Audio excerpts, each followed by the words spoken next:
fuck's up? Can you hear me? Can you hear me?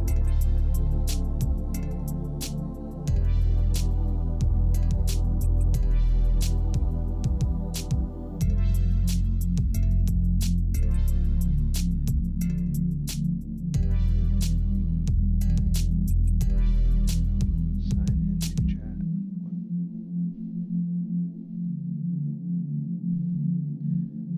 What? Are not signed in, right? I think I'm signed in.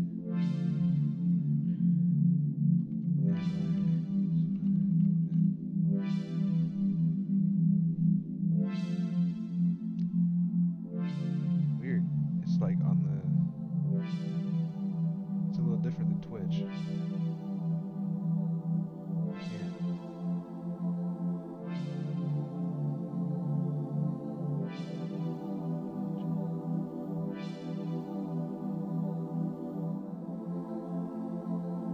So there's really no point in having that open. Okay. This is where its second monitor comes in handy.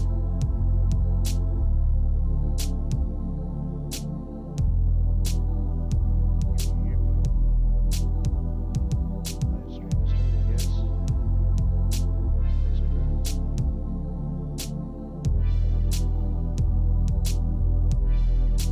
Just getting everything 100.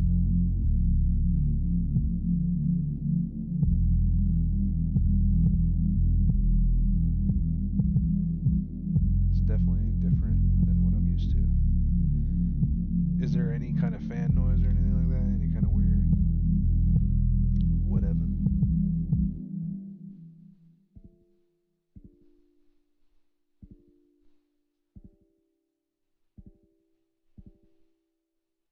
Music is louder than you are. Okay. Alright.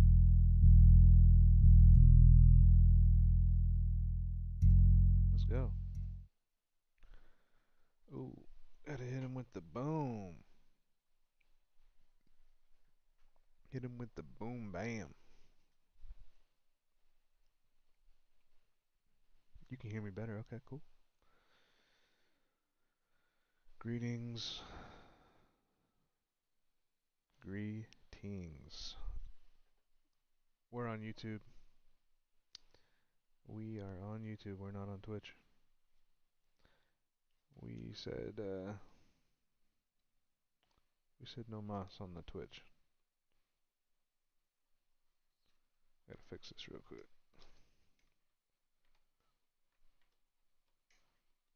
There you go. Yeah. Room. Room. You don't hear a fan noise. Perfect. That's amazing. It seems like the latency is pretty good. It's about a 2-second delay, maybe 3-second max. Yeah, for sure. So we went from using Twitch um, exclusively, and then moving stuff over to YouTube. But that was just becoming a hassle, and YouTube is supposedly going to be doing a lot of different stuff with their live streaming, supposedly. So I don't know. Made the decision to switch a while back, and have just been kind of procrastinating about it, because it does take a little bit of effort to move from one to the other. But it isn't bad. It's just more me not liking change, and but now we're here. Uh, we're on YouTube. We're gonna grow the YouTube channel. Excuse me. We're gonna make it about a lot of different things. You're not buffering, and the flow of the chat is better. Excellent. That's what I like to hear. Um, yeah, we're gonna try and build this channel up. The Twitch channel, I got to affiliate, and we were doing really good. Somebody botted me and started putting like fake viewers or followers or whatever. Anyways, long story short, I can't get any kind of coverage. Nobody is seeing me on Twitch. Nobody comes in to the streams except people that are following me, and then maybe by chance just clicking on me. But the discoverability is horrendous, especially if you've been like botted or shadow banned at any point. It makes it really hard to grow. It's like you hit a ceiling and you can't do anything about it. So it is what it is. But at the end of the day, YouTube, they have like better bit rates, like way higher quality streams. I think you can rewind while I'm streaming. I think you can do that if you want. Um, you can do a lot of different things. The quality is definitely way better. Seems like the latency, the lag issue is a lot different. It's not as bad. Seems like the chat, like when you were typing stuff, sweet, you can rewind, so that's really cool. And then you just push live and it'll go to like the most recent point, I believe. What I'm really curious to see is to see like how everything works, like when I'm clicking on stuff and watching stuff. Let's watch a trailer. What happened to me is wrong. The accusation is false. Holy she shit, is my that's wife. loud. I was not.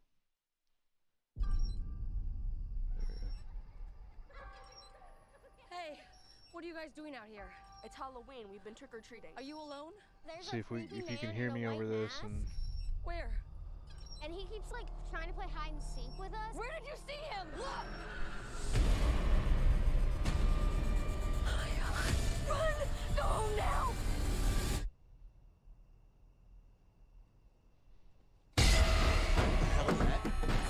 yo. Unlock the door! No! Come on!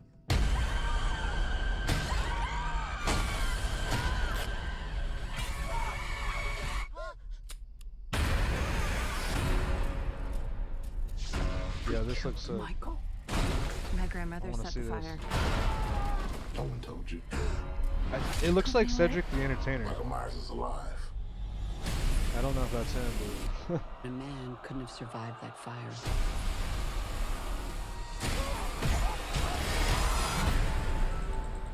Years ago, the boogeyman came for us.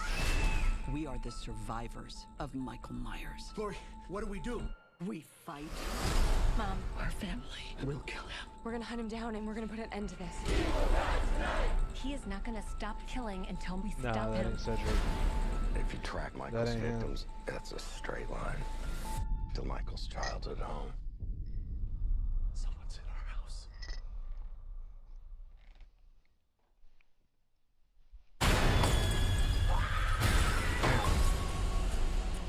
He is coming for me, but I'm coming for him.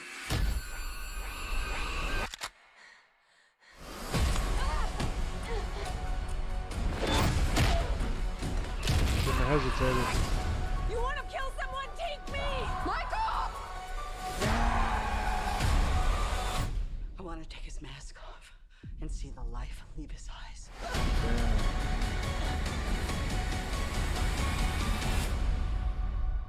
Get it.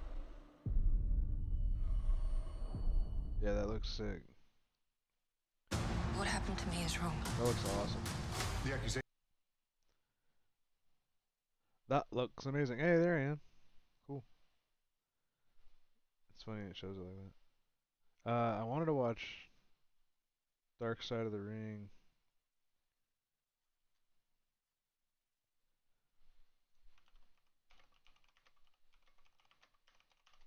Pretty smooth so far.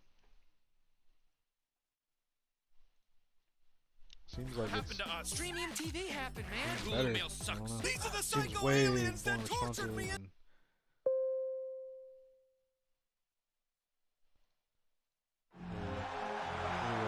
Oh man, this After is a long as sellout shit. European tour, the World Wrestling Federation's I don't know top if I'll watch stars all and this. management boarded a private 757 jet in London to return home. Every seat on the plane was a first-class seat. It cost us a lot of money, but it made it more convenient for the talent to travel. What was supposed to be a triumphant flight in decadence descended into a nightmare at 30,000 feet. The party starts when you get on them flights and you just start drinking. Damn. But that night, it was too much. When you have an open bar and you're sitting there for 7 hours, of course these things are going to happen. Naked men with robes, guys passing out, drinking, busting each other open, cutting ponytails off. Sounds like hell to me. Like, I just knew, okay, the boys are being boys, and I'm not going back there at all. I remember thinking, like, is somebody gonna say that this has gone too far? The talent was just crazy. I mean, they were great guys, don't That's get me hilarious. They act like asses.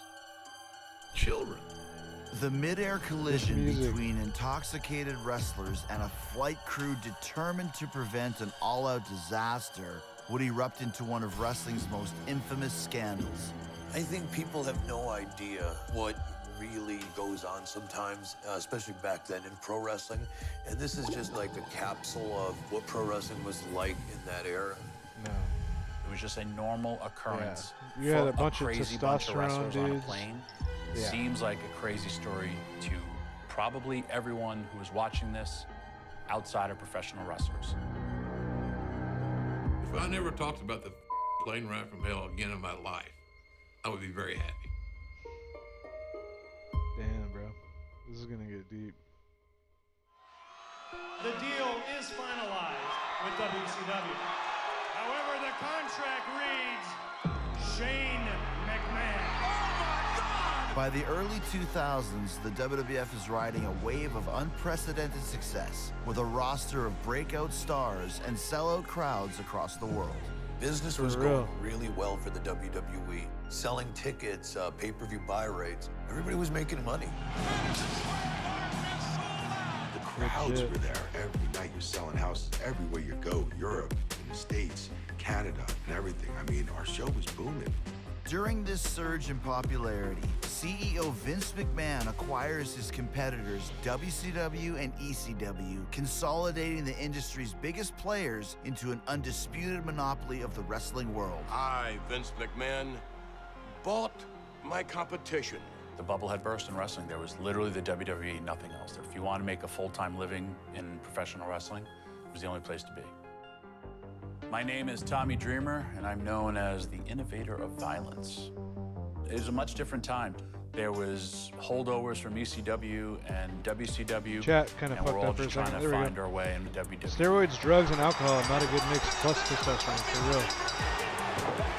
Yeah, I mean, you had nothing but ego and just pure adrenaline, and you mix drugs, on the WWF. a little bit of CTE.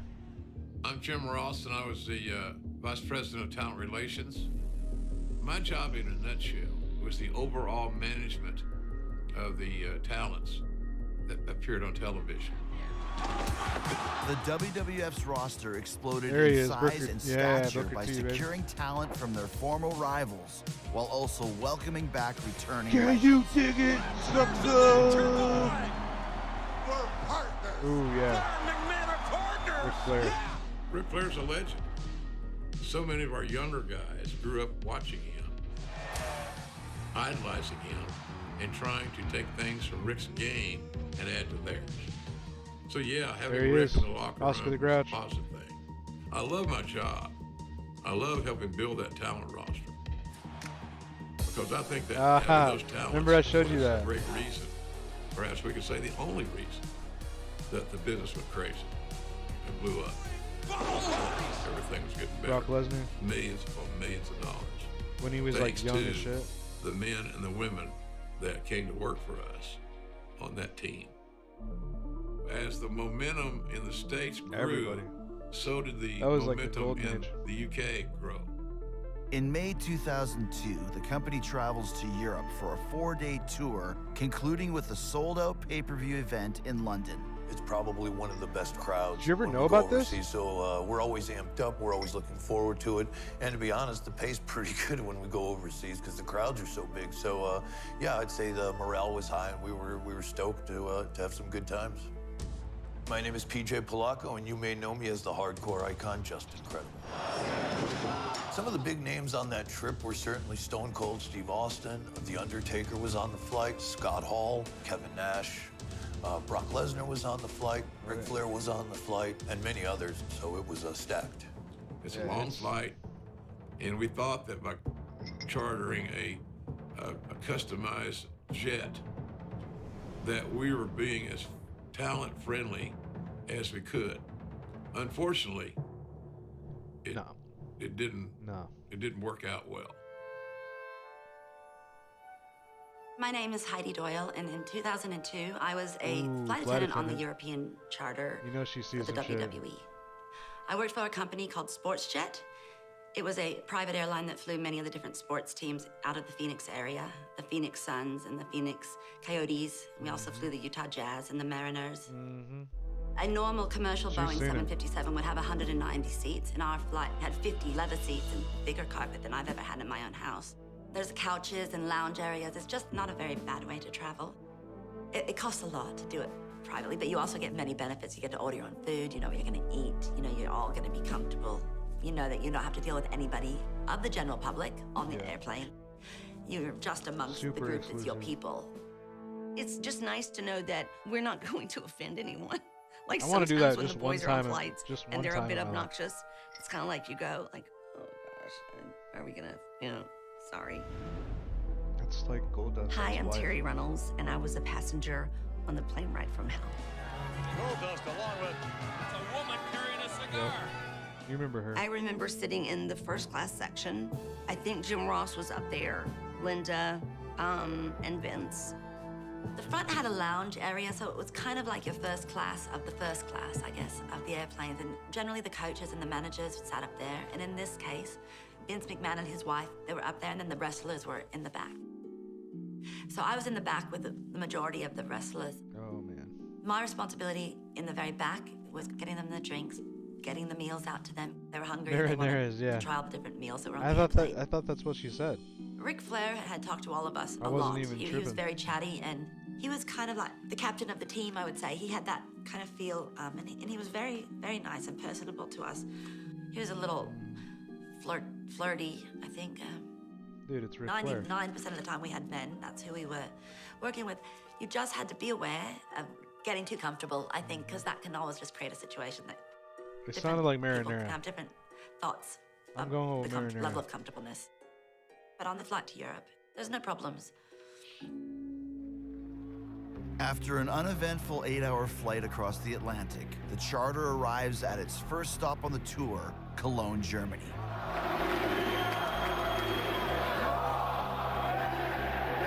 Yeah.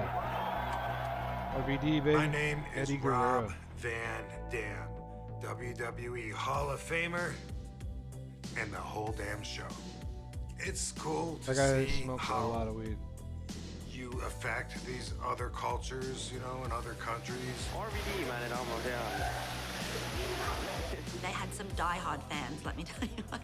The Germans were very into the WWE, and it was very, it was an intense, enlightening experience, the match was. Our flight attendants, they were with us almost every day. Some came to the shows, some were partying at the hotels, with the wrestlers at the bars. In the 80s and 90s, these flight attendants, they kind of would party with you, hang out with you in the back, drink with you. Hello, I'm Michael Chioda. Worked for the World Wrestling She didn't talk about that. Entertainment for 35 years. I saw a lot of stuff. Yeah. Yeah, I used to go out, meet up with some flight attendants down at the bar. They might be staying at the same hotel, or you'd go to their hotel in 5-minute cab ride.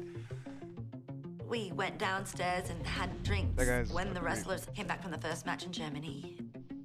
We chatted a little bit with them that first night. It was my first trip back to work after having a baby, and I was so enjoying my time resting in my room and getting to order room service and not have to wake up at all hours of the night that I only went to the one match in Germany. You literally will wrestle in Germany, and the next day you wake up, you're in Scotland. You wake up the next day, you're in London. By the time we got to London, usually everybody's really stoked. I remember it being a Saturday night because that's when the pay-per-view aired traditionally over there. And it was WWE's pay-per-view Insurrection. The city of London is on fire! This is Insurrection! It was a packed house. It's like a European crowds D-Generation X. love us. All the tickets for this event sold out in 21 minutes. I remember the show being solid. The talent seemed to be happy with their performances, and they were even more happy to get back on the plane and go home. Oh, well, I had been away from Jim my Ross daughter is a for the fucking first legend. time, and I was more than excited to go see her again. The excitement to return home is quickly deflated as the passengers are delivered troubling news. Everyone took their seats, and we taxied out onto the tarmac, and we got advised that we were on a weather hold from Connecticut. When we were told it was a weather delay, I bet we probably all thought maybe 20 minutes, 40 minutes, an hour tops. Well, we were delayed for 7 hours before the plane takes off. So we sat on the tarmac for a little while. Commercial airlines, you would all be familiar with the small little mini bottles that you serve. We had just normal bottles. And the liquor cart ran out of alcohol. And another liquor cart was ordered at their request. And that was also drank until that liquor cart ran out. Jeez, bro. And then a third one was ordered. And how common is it to like go through a cart before a plane takes off? I've never ever done it, ever before, and never again. Never, and we went through 3. That's a lot of big dudes, Imagine though. your varsity That's a lot of football big team. dudes. They've just won a game, except they can't get out of the parking lot. And there's cases and cases of beer. That's what it's like. A bunch of high school guys. To say it's high school is really like giving it too much. It's more like 5th grade. Even though it was their plane in a sense, we served the drinks still. But that became not the case. They started to serve themselves the drinks and they didn't want our help. I was very concerned about the carts being replenished on the ground. If they were to try to cut us off, we would have gotten to that booze. Somebody would have. Flair probably could have thrown a couple $1,000s at him and said, "Here, take this. We're gonna get that liquor." We would have got the liquor. Absolutely. Yeah. I think the relief that they're finally going home Alcoholics. was cause for celebration. And they only got a small window now to really let their hair down and become stupid. And that's what a lot of them chose to do. Ooh, bad. I want to hear what Scott Hall and Kevin Nash did. Returns. It just got crazier and crazier and hooked you into it with even more hidden truths She's schizophrenic. That's some serious shit. and untold secrets. We're gonna have an exploding ring match tonight. This was insane. Is somebody gonna say that this has gone too far? Dark Side of the Ring. New episode Thursday at 9 on Vice. On Vice. After spending several grueling hours grounded on the tarmac and indulging in an unlimited supply of alcohol, the passengers aboard WWF's private charter are relieved as the jet is finally cleared for takeoff. I don't remember how long we'd been up in the air before. It was very, very evident that we had a lot of drunk people. Oh, shoot, the boys can get drunk in 1 hour.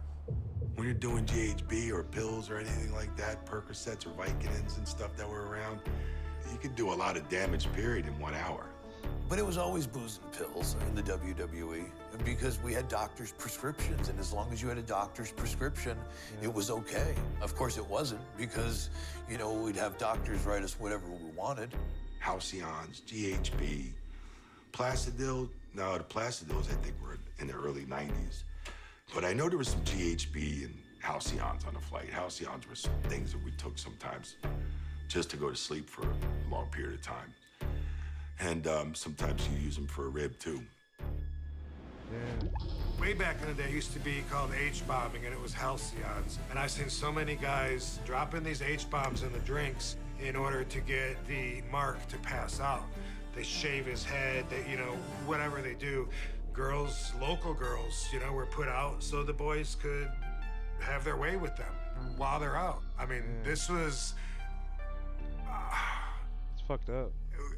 It was kind of normal in some of the places that I've been. Never leave your drink exposed because the boys think seeing somebody froth at the mouth and slur their speech, they can't stand up, manage their own faculties, It's funny. That's not funny. The story was out that Michael got H-bombed. What was his role at that point? We got to watch the new one. Michael Hayes worked at Creative at that point in time. I don't know if he was officially an agent, coach, a producer. They've gone through several names. They all do the same thing. With the halcyon in his body, and I don't know what else could have been in there. He was not himself, and he made bad decisions. Bradshaw had gotten split open the night of the pay-per-view. Oh, yes! He is busted open! As Bradshaw is sleeping, Michael Hayes just knocked him in his head and reopened the wound. So now JBL is bleeding all over his shirt. So JBL slapped him and knocked him out. He knocked out Michael Hayes. We're like, holy shit. Holy cow, yeah. Then I hear like chanting for X-Pac. X-Pac was one of the sweetest guys in the world. He really is. Jay Strongbow used to call him the trailer hitch, because he's always following the big load of Hall and Nash. I want to know to get my hands on Austin.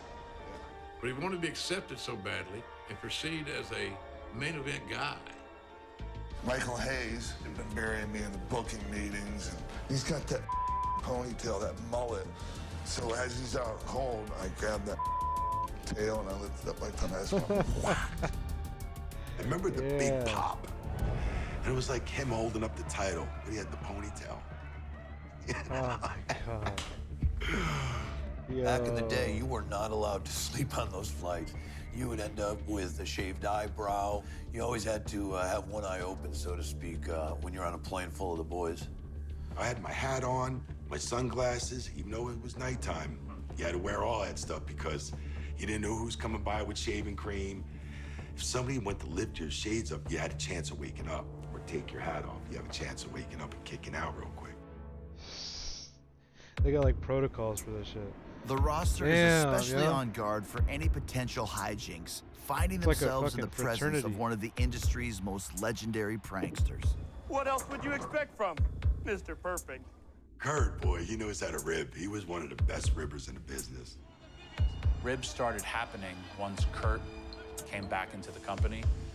Kurt would always play with Brock. Brock was sitting in his chair, and Kurt Hennig put shaving cream on his head. He went splat and splatted on his head. Next thing I know, Brock is chasing Kurt like a full sprint, you know, like wham, wham. Brock went right behind him. And then Brock just swoops him up. So now you have Brock Lesnar, who's 6'4", and he's picking up Kurt Hennig, who's about 6'4". They went into one row, like a bunch of the guys had to move. So they would go from one side of the fuselage and then into the other, and the overhead bins got broken, and tables got broken, and armrests got broken off. Things started to break, yeah, because they're just so big. Like, I do remember What is one of the happening? seats, like the middle of the seat came completely off. And as a safety This professional, music, there's not a man. damn thing I can do to stop these two men. Like, there's not a damn thing I can do to get them to hear my voice. One of the wrestlers had commandeered our PA. So in the middle of the fight going on, we have someone yelling into the airplane, "We're gonna die, we're all gonna die." So here comes one of the pilots to the back of the airplane, trying to get these two men to stop slamming each other against the fuselage. And they wouldn't even listen to him. Oh my God. One of our illustrious agents said, "You need to come back here." So I go back there, and they're play fighting. It's just they're play fighting in the emergency exit room. Brock picks Kurt up, and then they hit the emergency door. This was a big boom. Oh shit. Everyone jumped up, and we're like, stop, stop. It was their own teammates that finally got it to stop because they were scared. I'm not a mechanical engineer. I don't know what all it takes to pop that security door, but I didn't want to find out at 30,000 feet above the air. We have all these people. Could you imagine what happens if that door opened? If you think about it, it's physically impossible to open that door. They would have no idea of knowing the door couldn't pop out. But they were throwing each other against the fuselage, and if that fuselage breaks, the airplane could depressurize it. Now you're doing an emergency landing, and where are you gonna land if you're over the Atlantic? Oh. The weight and the size that they are of wrestlers, I mean, they could go through a wall in a house. Why couldn't they go through a wall They're in an running, airplane? yeah. Because just the banging, you know, You was. remind me you of know, Mr. Brock is Larson so at big. the end of Happy Gilmore. He was just thick, solid Big Bear is right, man. He was a solid You don't want boy. that guy chasing after you. Young. He was getting a big push. Brock Lesnar is Yeah. an animal. Brock was very new to the business, Yeah, and look at he that exposed himself to me at the Insurrection pay-per-view like a real dick. I remember that night I was doing interviews. And Jackie in a tag team match. I was backstage, and I hear my name called, and Brock was in this room. Dustin was in the room, my ex-husband at the time. And Brock did the whole thing. I no-sold it, went to my dressing room. Dustin came in, he's like, don't sell it. I'm like, I'm not selling it. I didn't sell it, I'm not gonna. In other words, let it lie, leave it alone. I had complaints about Brock Lesnar's behavior on the plane. Yeah, he is a full-grown man. But I don't recall any advances or reported advances from Brock to JR, come on, to dude. Terry Reynolds. You know what's up. Could it have happened? Of You know course, what. it could have happened. It could have happened. Good answer. I did my job to the best of my ability to look out for the talent. I can't follow everybody around to see if they're acting like an adult. That should not be my job. It really shouldn't. You're not a fucking babysitter, bro. Dark Side of the Ring. Damn, this is juicy as fuck. It just got crazier and crazier. It hooked you in. On Vice. Feet. The passengers try to settle in as the WWF roster is due to perform on live television the following day. We've got TVs tomorrow, you know, it's like, let's get some rest now. I'm leaning against the window, you know, sleeping, and all of a sudden I hear this very familiar voice. And Dustin, my ex-husband, starts singing a David Allan Coe song called Pledging My Love. Forever, my darling, my love will be true. Always and forever, I'll love only you. I immediately am like, mortified. Everyone that's just drifted off to sleep is now woken up by, yeah, this man. I was about to get up and go back there and tell him to stop. But Polly was across the aisle, and he looked at me, he's like, don't sell it, don't sell it. So I left it alone. It seems like whenever somebody does something to you, people say, don't sell it. Because that's just the smartest way to deal with our business. Just don't sell it. If Dustin could don't say, talk about it. It would have made it a little bit easier. But he couldn't carry a tune in a bucket. Though I did not like his behavior, I genuinely felt for the guy in the sense he was obviously hurting, you know? That pain was real. No, I don't like to see anyone hurting like that. However, he still should have given me my microphone back. It got uncomfortable. It got uncomfortable. Like, you know, JR had to stop that. You know, he literally went up to Dustin and said, Sit your ass down. Go to sleep. You know, give us all a break. Eventually he passed out. That's how we got our PA back. Yeah, no, exactly. I got the microphone from him. They're fucking. If I was a flight attendant, to be on that flight that night would have been probably one of the worst experiences of my career. Some young ladies just trying to do their job and just trying to get home. You know, I could imagine it being very disheartening for them and scary in some ways, I'm sure. Hours into the flight, the mid-air chaos shows no signs of slowing down. There was another situation that occurred with Ric Flair. Ric Flair, here we go. That was very uncomfortable. Woo!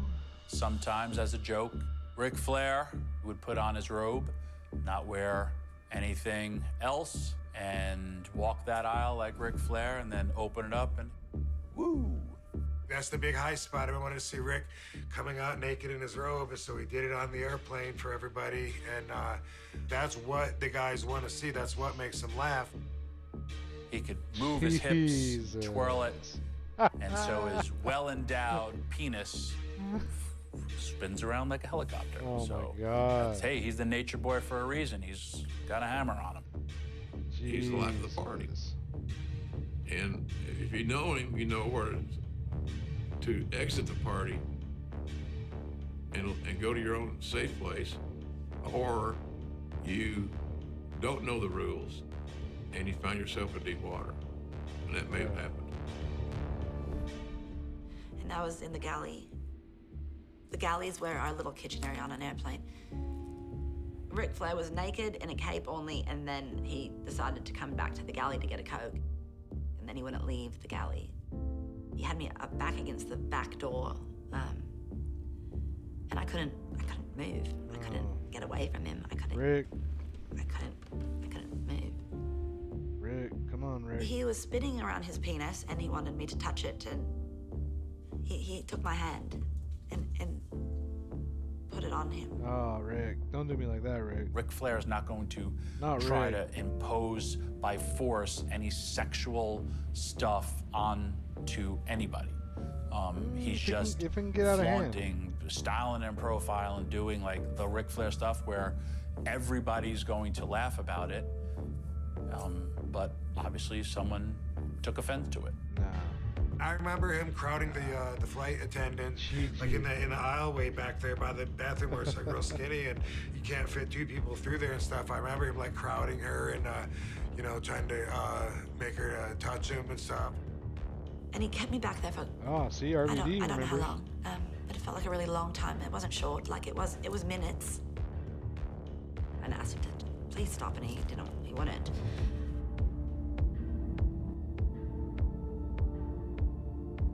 I don't remember somebody really helping me except for one, I believe Gold Dust, who had the mic. I do believe he told Ric Flair he should leave me alone eventually. He should leave me alone. And maybe that's why I didn't get as angry about the mic as maybe I should have, you know? I think he did try to help me, and he was the only one that did. Where's Vince during all this? Is he just chilling, watching it? Dark Or is Side of he, the like, Ring. Is he the puppet master? It just Like, do it. Dark Side of the Ring. Vice. Do it, God damn it. Let's talk about Scott Make Hall her for a touch your second. dick. What's his state at this point? Scott's You're issues fired. have been well documented. He's documented. He had issues with substance abuse. We were not doing him any favors putting him back on the road so he could resume his I don't wanna see routines. that shit. We didn't do him justice, but we didn't know how bad it was. Yeah, you did. And for those that think we should have known, well, we didn't. Yeah. You don't know until you see it. You interact with it. We were quite close to landing, and I came to Scott Hall, who had just woken up. I'd offered him breakfast, and he grabbed my shirt and pulled me down, and my shirt buttons got ripped. And he had told me what he was gonna do to me. Do you remember what he said? He said a number of things, but what I do remember is as my shirt ripped, he told me he was gonna lick me. And then he proceeded to try to do that, which, I don't want to say scary because that might sound too dramatic, but it was a moment of great violation, discomfort to have a person put their hands on you without you wanting them to do that, and to not let go when you ask them to. And to create a level of fear when you're there to do a job, and you're doing your job, and now you have to be afraid that you're gonna get hurt. It didn't feel to me that he was gonna let go anytime soon. And then he passed out. And I was able to, you know, dislodge him from me. I think that Kurt H-bombed me because I've been taking pills and drinking for a lot of years at that point, and I was out. After that happened with Scott Hall, I never left the galley. I didn't serve anyone. And they got angry at me for that. They wanted more food and drinks, and I was done. I didn't come out of the galley again. Scott Hall has previously stated that After spending a total of 14 nightmarish hours on the plane, the weary passengers and crew finally touched down on American soil.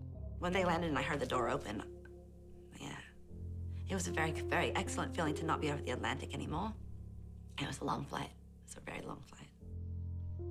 The plane was trashed. Blankets, pillows, drinks, cups, food stepped on. Damn. Now, normal flight, they're passing by 3 or 4 times with trash bags and this and that. Well, this wasn't a normal flight, so, and I think Scott was passed out. I think they were actually worried he was dead, you know? So they were all stressed, like they got a dead person on this flight now, and like, oh boy, don't worry, he'll kick out. You know, it's like, wow. He'll kick out. He wouldn't wake up.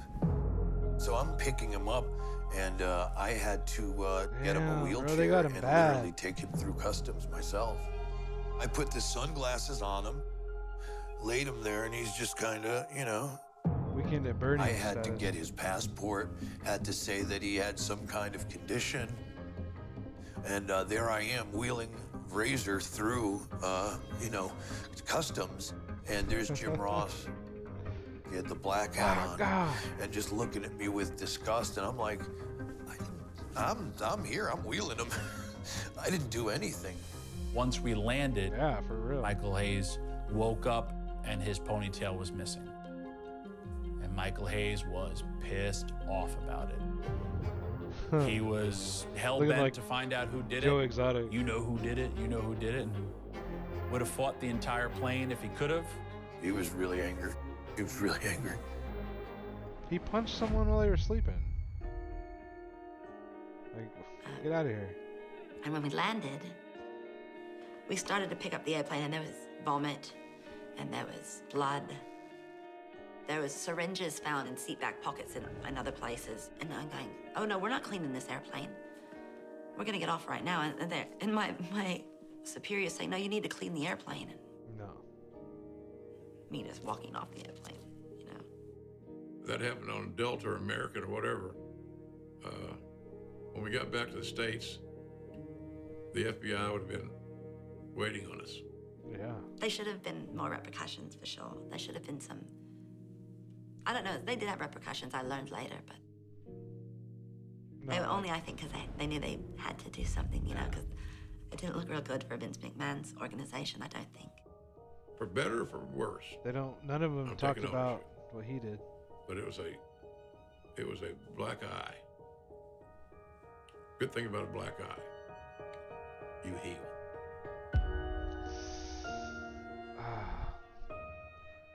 Black eye. Dark Side of the Ring returns. I don't know what Vince was doing. I just couldn't believe. See? See? What was Vince doing? Shortly after Where the landing, fuck was Vince McMahon and Jim Ross urgently meet to discuss repercussions for the flight's most egregious acts. I just couldn't believe everything was getting out of control with Vince on the flight, you know, but it did. It got out of control. I don't know. I don't know what Vince was doing during this whole time. I wonder what. Vince was well aware of it, but it was my job to handle. No. That's why I'm still embarrassed about it this very day. It was my job to handle. Vince McMahon makes the decisions, but Jim Ross is the one who has to execute them. Jim Ross is the guy who has to fire you as well. Jim Ross is the guy who has to tell you, hey, you're messing up. He's the guy who has to fine you. That's Man, that I didn't know position. that. My bad. It was a tough decision on my part to cut some guys from the roster because it's what Vince McMahon told me to do. And the guy that writes the checks has the last say. I was troubled by Kurt's firing. I just thought he had a bad night with the boys. He had a reputation of being kind of a practical joker, and Vince had enough of it. And you kind of figure maybe, okay, Kirk got fired, but then he's going to come back and circle his way around at some point, which he would have, I'm sure. But he passed away not too far after that. And Razor, I think it was just his drug addiction that kind of maybe just his career kind of slipped away there. No, I don't know. We let Scott go. Within He hours, just got mad at we Jim. come back to the States. I was told to cut him now. And so I called him at home and, you know, I just said, I think we made a mistake. You're not ready to get back on the road.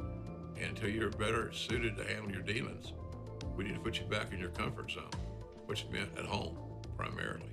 Yeah, but then he got really bad. Dustin Rhodes is one of my favorite people in the world. We go back a long way. I don't know if it was just the rebound of his divorce with Terry, what it was, but he was in a tough place. But no excuse. So, you know, he was dipping his snuff and using the seatback cushion as a spittoon. I had two options. Fine him, then I'll get his attention, or fire him, which I thought was extreme and did not need to happen. Yeah, come on, dude. That was my call. He learned from his mistakes. He was immature. He had substance abuse issues. And sometimes he controlled them and sometimes he didn't. Yeah. But the bottom line is that we have to stop in our society letting others' transgressions go without punishment. How does it that Ric Flair evaded any sort of suspension or anything like that?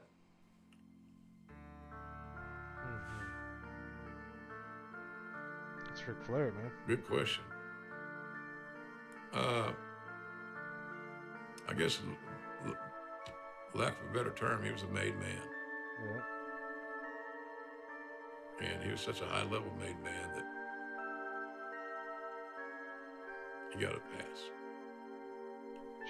Was it the right thing to do? I don't know. Damn, yo. You're listening Ric to Flair it. got a pass You decide. for putting his You dick got a on some pass. chick on an airplane. Because he was a As made the man. WWF deals with the fallout from the flight, That is- Heidi is forced to what? consider her next steps.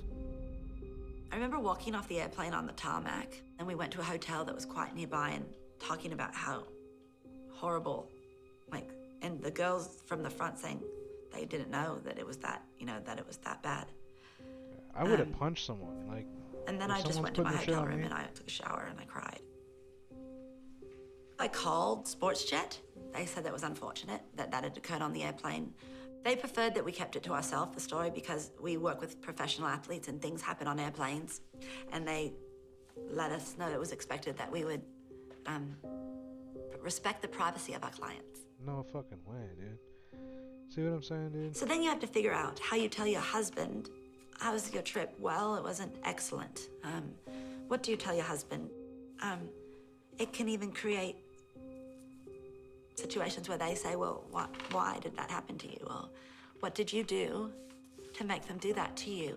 And I would say that might be the worst question you could ever ask somebody who's been hurt, because you already feel a sense of, what did I do? Did I smile? Was I too nice to him? Or did I? And made you feel almost like you'd done something wrong. Yeah. When I hadn't. Yeah.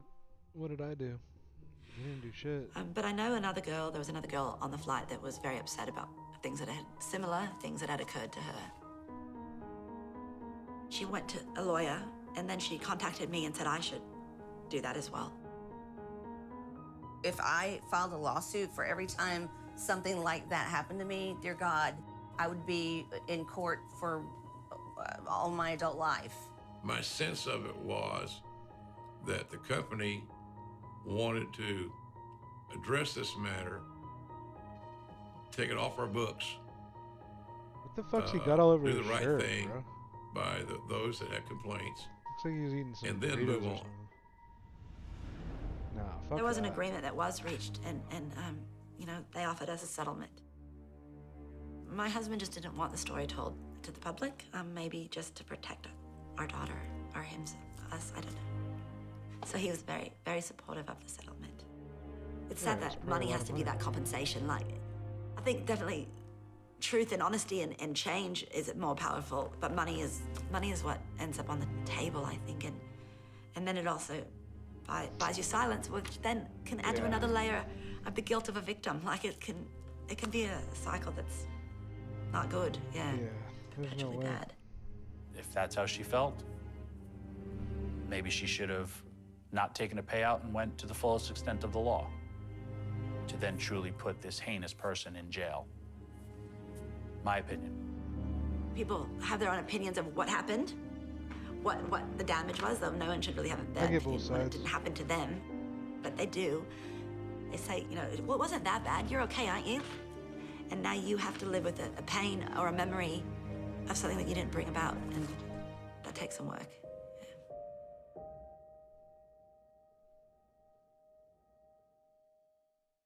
Dark Side of the Ring returns It just got crazier and crazier. It hooked you into it. with even more hidden truths. She's schizophrenic. That's some serious shit. And untold secrets. We're gonna have an exploding ring match tonight. This was insane. Is somebody gonna say that this has gone too far? Dark Side of the Ring. New episode Thursday at 9 on Vice. After the exhausting European tour, wrestlers and management report for a live taping of Monday Night Raw a mere 24 hours after the plane touchdown in Connecticut. We had TV that day, on Monday. Of course, the talents. AJR. What? Did you see what they did to Hayes' ponytail? That's all I can talk what? about. The ponytail. Michael Hayes' ponytail was put into a sandwich bag that was taped to the locker room door at Raw on Monday until I saw it. And I took it down and threw it away. Exposure of these scandalous events would mark a turning point for the WWF, propelling it to rein in the public antics of its performers. In a symbolic twist of fate, the aftermath of the infamous plane ride from hell coincided on the same... Young talents coming in the business after that era, I heard all the stories, saw the remnants, saw guys that had made millions of dollars not have two quarters rubbed together. And I think they learned from their predecessors. That's the upshot. And maybe good news, that incidents like the plane ride from hell smarten some of these younger kids up. I want to be in the wrestling business. I've always idolized this guy, but I do know I'm not going to pattern some of my career after this guy. But you make good choices that way. I think that there's definitely a sense of that cliche, never meet your heroes. The people who have watched for generations and got them through their lives, I don't think that they all need to see Ric Flair doing the helicopter with his penis. Like, I don't really think it's good for everybody to know this about their heroes, you know? Yeah. Some of these guys are freaks. I feel this is trying to portray someone as this sexual predator, and it's not. It's a joke, it's a gag. And today, 1,000% inappropriate. My hairstyle is inappropriate right now. I am somehow offending someone right now with my double ponytail. How dare I have two ponytails? And my answer is, I'm 50 years old, I'm happy I have hair. But if you're asking me, I get it. I've hung out with Ric Flair. I've never seen him try to force his will against anybody. I don't feel that his intent was to rape me. But what he did was wrong. It was wrong, and he goes to sleep that night and thinks he made it back from his wrestling trip in Europe, and maybe he has a headache because he had too many cocktails on the airplane. And yet, that night I didn't go to sleep. My trip to work, my trip to get money to support my daughter, I get it. becomes a memory that is mine forever to live with. Like, I get to live with the fact that I had to see a naked man and get my face licked by a man that I was there to make sure he got from point A to point B safe. And they went to sleep and thought they made it home safe and sound, and so goes on the world, you don't know that, because I was uncomfortable coming to talk about this. Went You through see their own some stories shit. get told and then people get ridiculed, They're or probably that everything picked processing. apart as what they did wrong when they just... They're probably processing like all the bad shit that they do when they're fucked up. Or maybe they don't remember. I don't fucking know. telling the story. But if one person that listens to this says, oh my gosh, I might have acted like that towards somebody and I didn't even realize I did it. Or if one person hears it that had something happen to them that they didn't like and they didn't feel they could speak about it because they'd get in trouble, or they were made to feel that they created the situation and might have made it happen. Like, if it could change it for one person, I'd sit and have this conversation 25 times again. The truth can be scary and the truth can be ugly and messy, but at the end of the day, the truth is the thing that makes us better in the end, you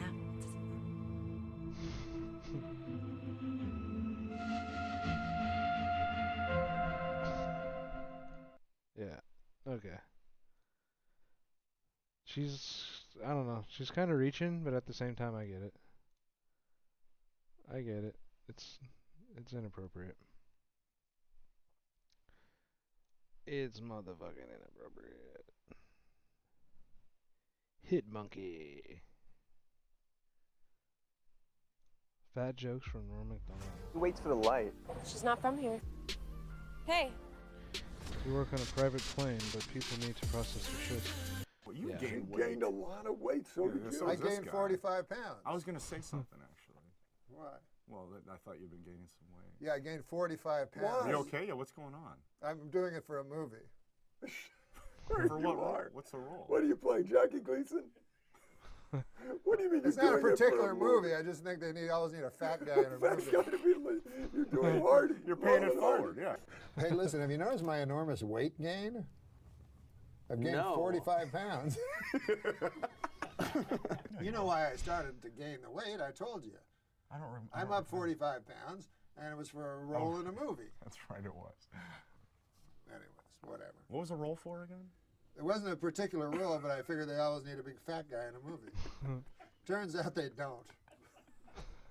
They have plenty of fat guys that are much more experienced at acting and at being a fat guy than I am. Yeah. We were going to be doing a bit where you're like a Jerry Lewis? Jiminy Glick character. Yeah, no, I'm fat. What happened? Fried chicken and gravy. Let me tell you something. I thought it was funny. Your heart could... I thought gaining a lot of weight would be funny. No. And also, No, well, it started it's out not I was doing funny. it for a role, Andy. I'm serious. No. I'm serious. I was doing What it for role? a role. Well, there wasn't a specific role, but people are always looking for a fat guy. I'm telling you, my man. Just take accountability. When people are under the influence, then they do things they normally wouldn't do. Correct. And, you know, they probably either remember it and have shame, or don't have shame, or they don't remember it and they don't have any recollection it happened. She seemed troubled like it did happen, but I don't know. I don't understand why women don't, like, fight back. I know they do to some extent, but, like, in that situation, I would have been like, you know, straight up. Manager, my landlord rather, he managed to get rid of 230 pounds of ugly fat. He evicted me. What? Here, read I this. thought you... No, read this. I want to read that one again. Here, read that. Sure, we all know about Norm's astonishing weight gain, but I think it's become a bit wearisome. So let's agree to stop having fun at his expense. Jesus. At his expanse. How is the video quality when we're like watching stuff on YouTube and like my camera and all that? How is it?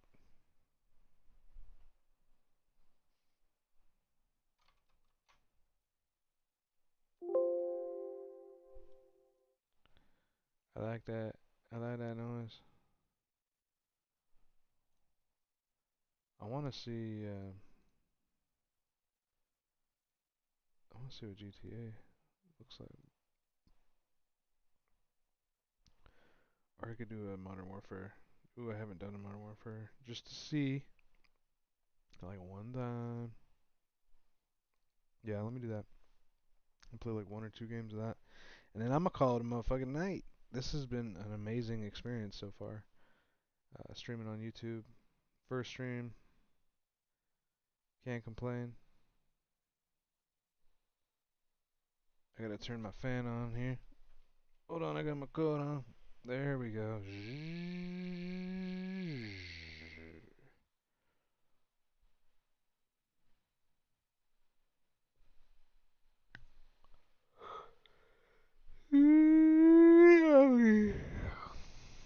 Now we're gonna see what it looks like when there's games being played. Awesome overall. Did you change the quality in the settings?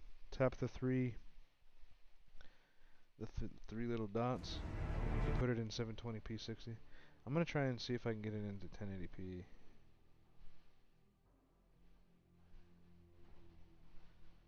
YouTube much better. Cool. Can you? I know it's kind of weird, but can you unsubscribe me and then subscribe? I want to see if it does anything. I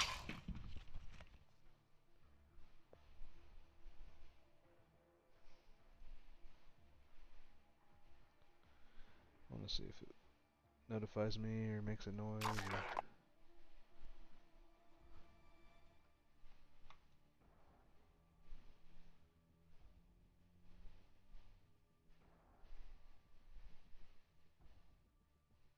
See if it does it. If you can, if not, it's cool.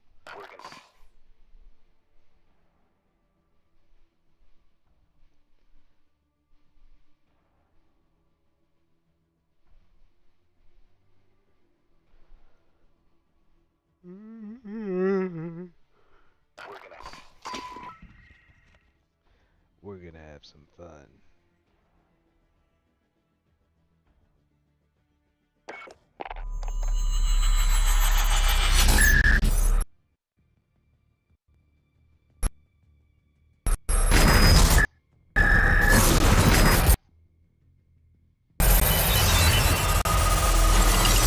Holy shit.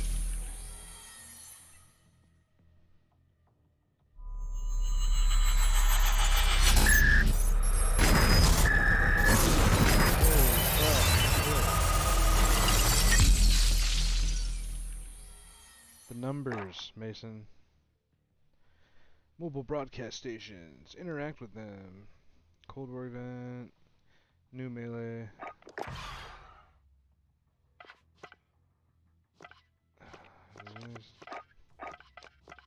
Any of this cool? Nah. None of it's cool at all.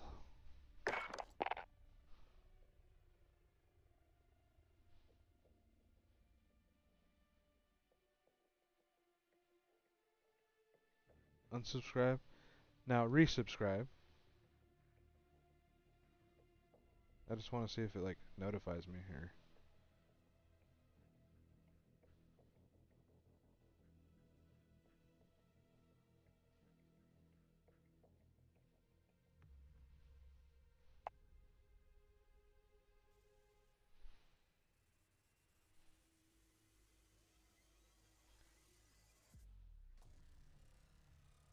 I want to see if it does it.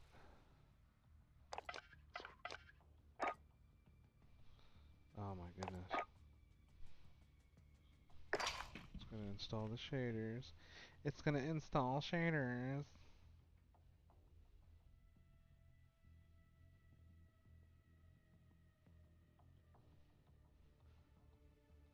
Yeah, I'm trying to see if it'll show me if you, when you subscribe, if it will show me in like Twitch. But, you know, YouTube. We're gonna have some fun.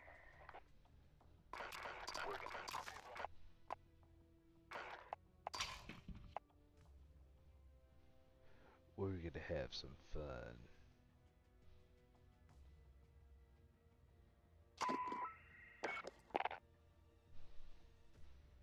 I don't remember the shaders taking this long. Holy shit.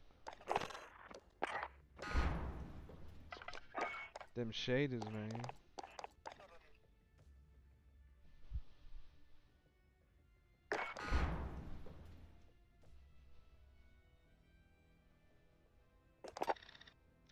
Seems like there's a bit of a delay potentially.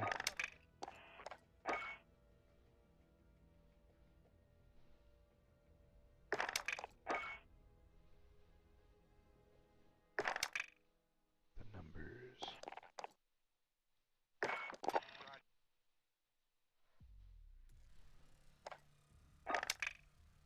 What do the numbers mean? Whoa. Those are crazy. Those are crazy. No, I did not. So. Fuck. Alert box. I can try and see.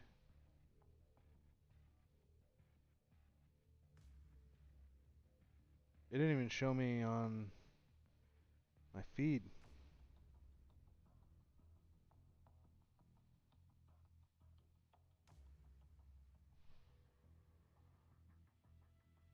Bottom right corner.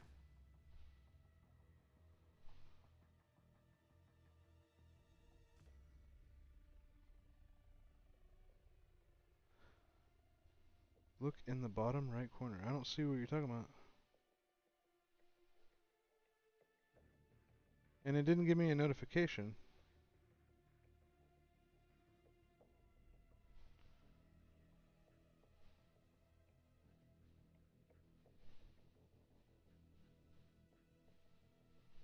Bottom right corner of what, baby?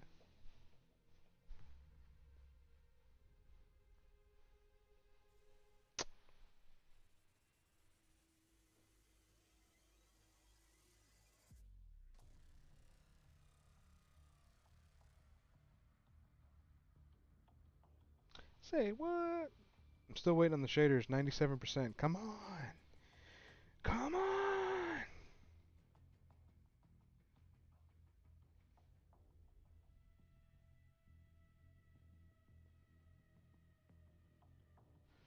The bottom right corner of what, mate?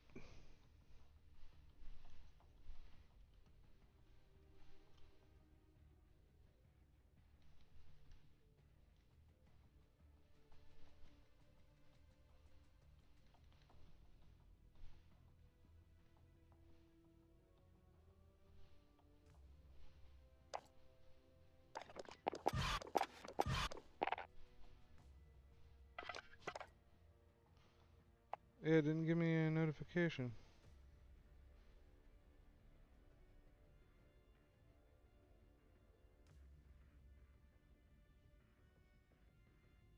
At all. Weird.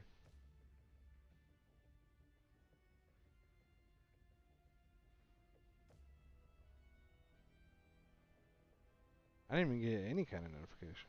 I don't even nothing. So, I don't know. Maybe I'm not set up in 100%.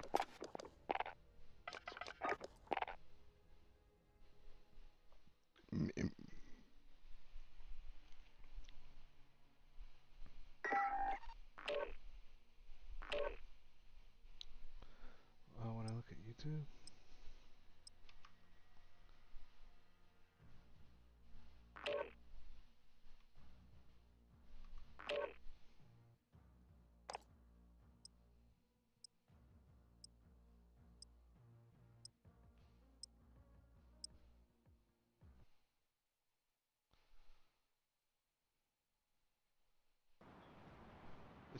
It says I have 56 subscribers, so it doesn't seem like you resubscribed. We're holding for deployment. Now's a good time to warm up.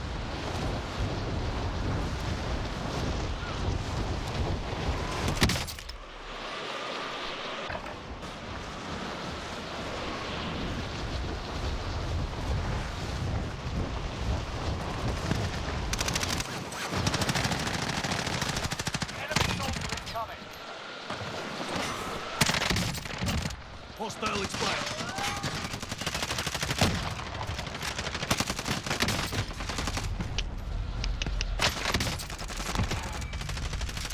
I've got to move it. How's the stream look on YouTube? Looks clean.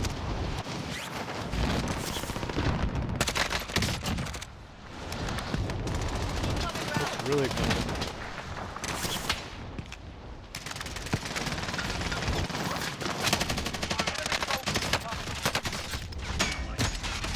Behind me. Yeah, it looks money.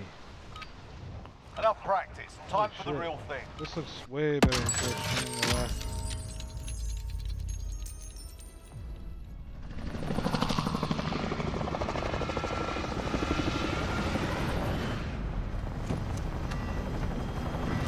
Damn.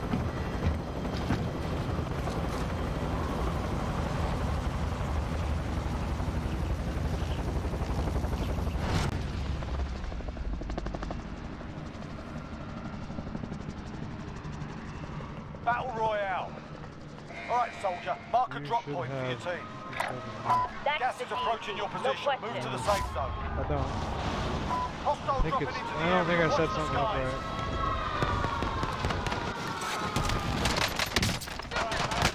right. Sustaining hits.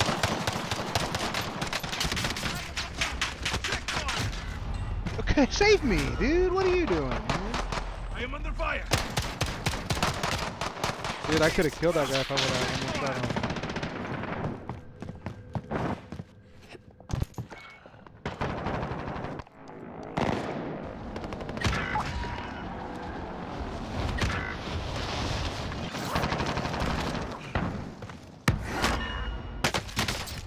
What the zone. Sustaining hits. That's why I didn't res that person up there. Good to know. Would have been good to know about 30 seconds sooner. I am under fire.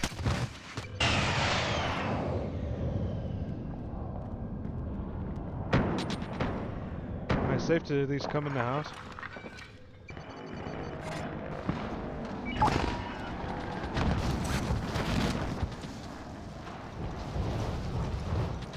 Alright, I'm gonna get the contract. Right here. Eyes on target. Contract's done. Your pay Eyes on has target. increased. Waypoint marked. Hostile maneuvering.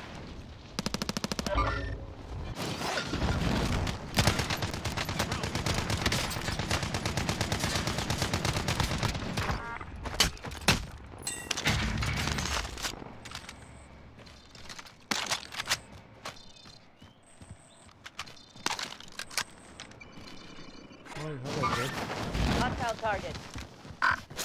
Disregard. We've got a loadout drop inbound. Right here. Eyes on target.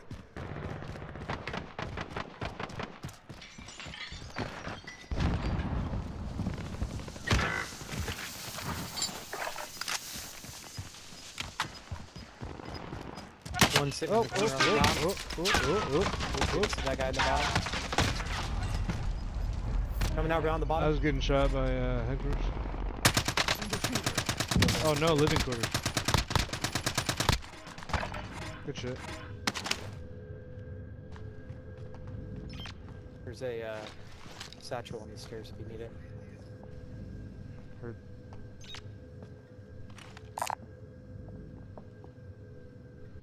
Alright, it's taser based now.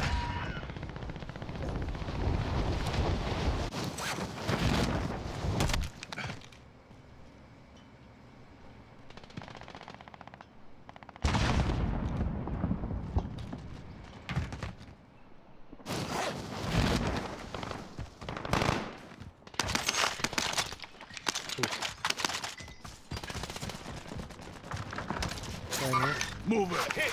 Hit!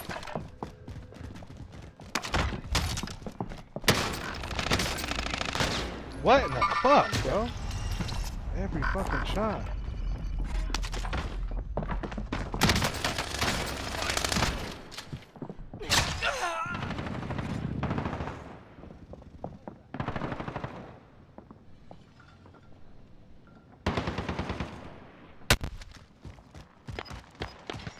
I gotta make it 1080p. That's crazy. Friendly loadout drop on the way. Gas is closing in. Relocating the safe zone.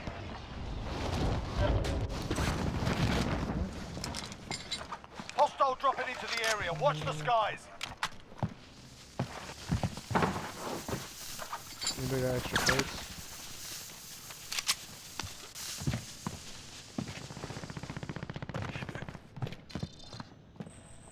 Positive ID on the bounty target. Sort them out.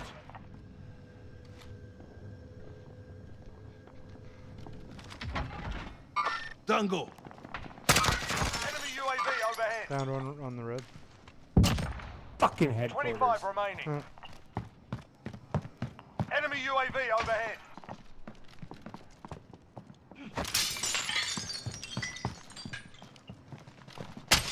You're safe. You lost the enemy track. Popping smoke.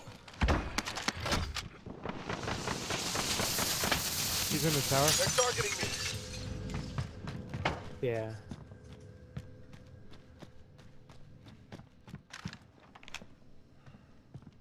Yeah. Excuse me. Enemy UAV overhead.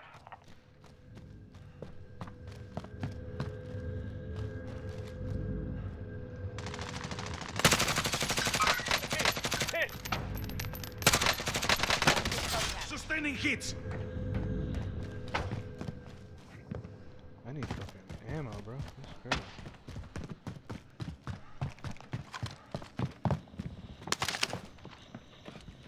Popping smoke.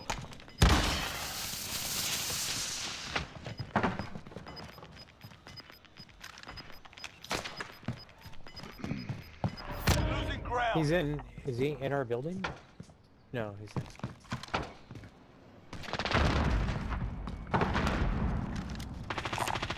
Anyone carrying Anybody spare have armor? AR ammo? Hostile spotted. He just flew away.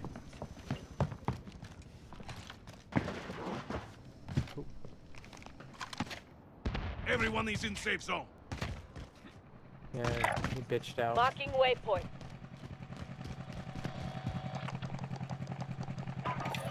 Oh, we got a full squad out here. Eyes on target. Contract time expired. We lost the target. We turn over here.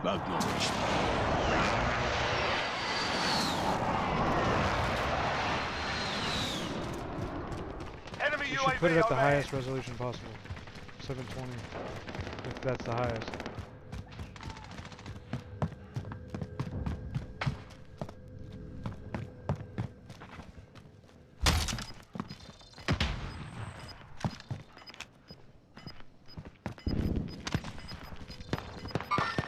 Eyes on target. Positive contact. Got gas inbound. Safe zone relocated. Hostile dropping into the area. Watch the skies. Guy in the tower, watch Hostile out. spotted. Yep, he's going to the top of the tower right now. Hostile target. Hostile target. What? I'm hit. Over here. Eyes on target. Eyes on target. Coming up the stairs right here.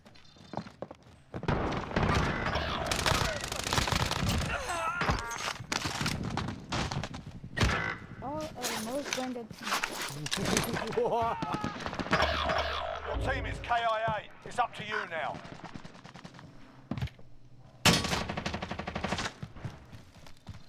Hostile dropping into the area. Watch the skies.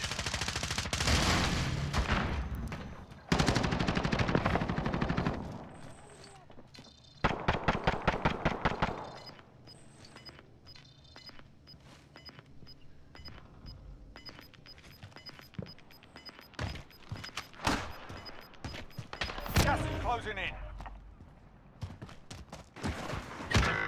Oh my god, you really like boys.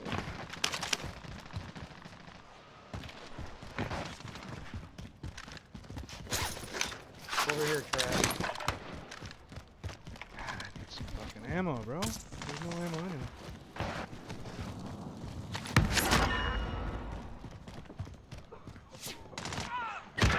Are you serious? What are you at?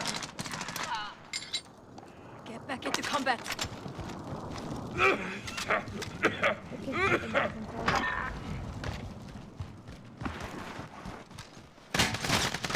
What? Why does it always gotta be me? You're dead. Or blue. You have my revenge. What in the fuck is that? Three on this backside right here.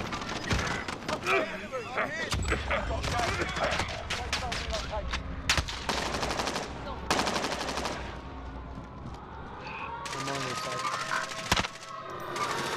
Hostile spotted.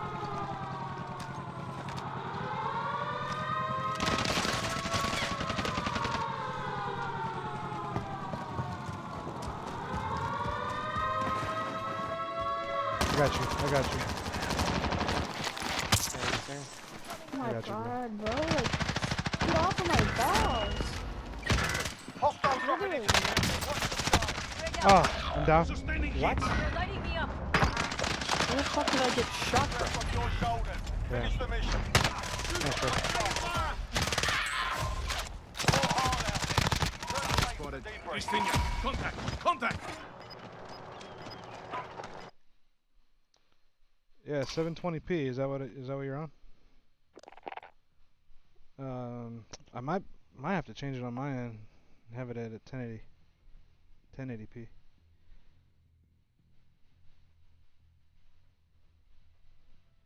If it looks blurry, it shouldn't look blurry.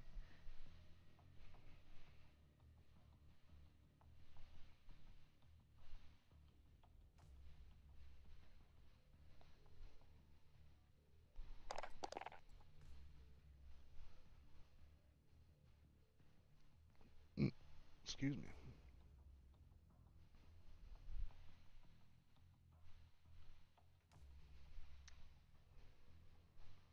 I'm gonna take this moment to take a tiny little break here.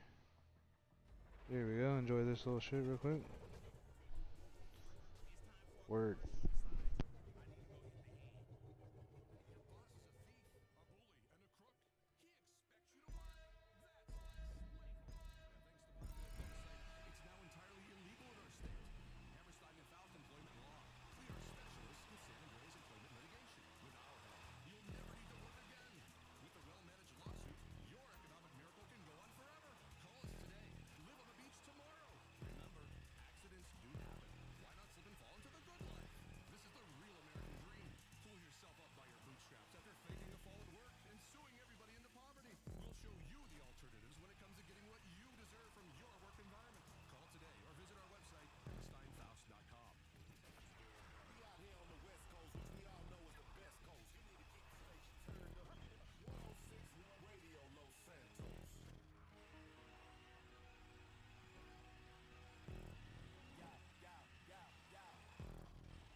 So is it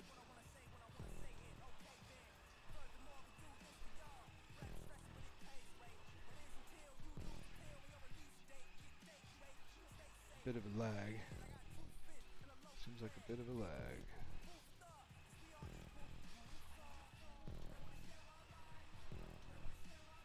And I don't want it to be. Okay. I'm gonna end the stream briefly and try and put it into 1080p. Let's see if that will work. Should, but I'll be right back. Sorry about the stopping it.